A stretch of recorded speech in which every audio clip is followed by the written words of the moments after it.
वंशी को अपनी एक आँख खराब होने का दुख न था, क्योंकि वह सोचता था कि इस संसार में और भी बहुत से लोग हैं जिनके अंगों में कोई न कोई खराबी है। आज तक किसी ने न तो मोहल्ले में और न स्कूल में ही उसे चिढ़ाया और न कोई उस पर कभी हंसा था। उनके व्यवहार से ऐसा लगता था जैसे उनकी दोनों आँखें सबकी तरह सलामत हैं और वह सबके जैसा ही है। लेकिन जब से सतीश ने उसकी कक्षा में प्रवेश लिया था, वंशी को लगने लगा था कि उसके साथ अन्याय हुआ है।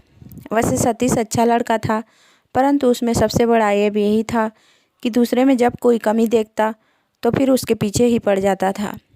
कुछ समय बाद ही वह वंशी को समदर्शी कहकर चिढ़ाने लगा। धीरे धीरे सभी उसे इसी नाम से पुकारने लगे।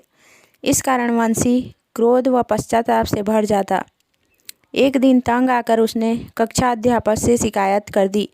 कक्षा अध्यापक ने सतीश को नसीहत दी और कठोर दंड देने की चेतावनी दी। इसके बाद तो सतीश उसे और ज़्यादा परेशान करने लगा। एक दिन वह घर आकर खूब रोया। पूरी बात सुनकर माँ ने समझाया, मेरे लाल, ईश्वर ने ही बनाया है तुझे, वहीं तेरे लिए कुछ करेगा। 2 दिन बाद ही खेलते समय सतीश की एक आंख पर गेंद की करारी चोट लगी। चोट गहरी थी। उसे अस्पताल ले जाया गया और फिर कई दिनों तक सतीश स्कूल नहीं आया। एक दिन वंशी सतीश से मिलने गया, परंतु सतीश ने उससे मिलने से मना कर दिया।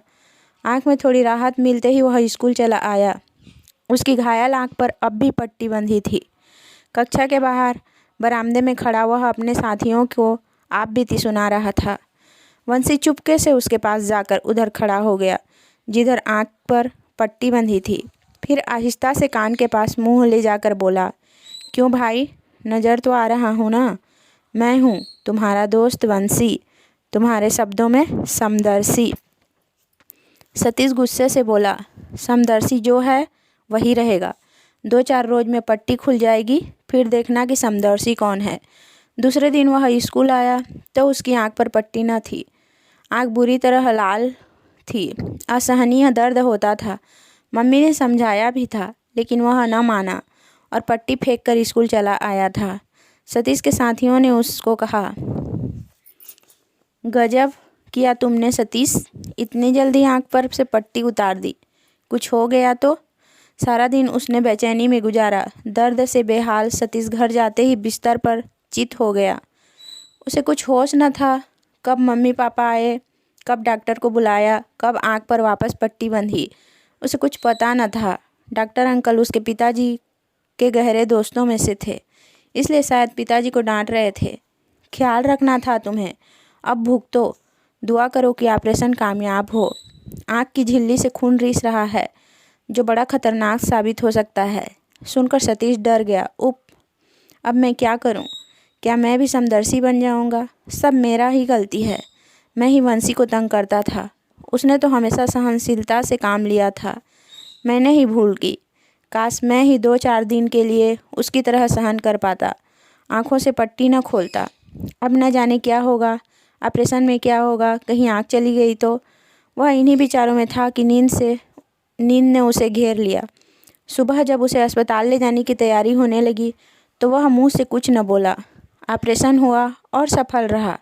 डॉक्टर अंकल ने पापा को बधाई देते हुए कहा, अब तो 15 दिन पट्टी न खोलने देना।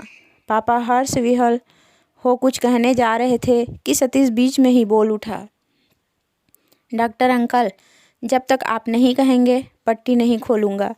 जितने दिन सतीश की आंखों पर पट्टी बंधी रही, वह विभिन्न विचारों में खोया रहा। समदर्शी अब उसे वंशी के नाम से याद आता था। जब आंखें स्वस्थ हो गईं तो वह स्कूल गया और अपने साथियों से सबसे पहले वंशी के बारे में पूछा।